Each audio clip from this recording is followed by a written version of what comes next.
Hello, I'm Dr. Greg Winteregg, and for this week's Tip of the Week, I would like to cover why many case presentations fail. Now, first of all, what do I mean by fail? Well, that would mean that the patient did not accept what was presented, for example, 6 crowns, and they accepted nothing. But it's also kind of a failure if they only do 1 or 2, like the insurance company allows, and then decide to wait on the rest.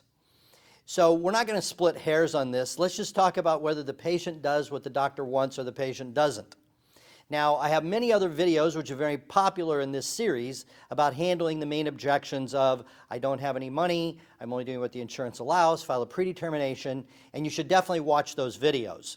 But what I'm going to cover now, if you don't have this one particular piece of the puzzle solved, none of that will even matter how you handle their objections.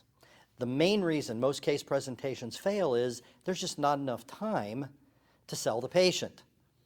So you can have it all ready to go, how you're going to handle, I have no money, only doing what the insurance covers. But if you're trying to do this in 5 minutes, it's just going to be a matter of luck or the patient was pre-sold before they walked in.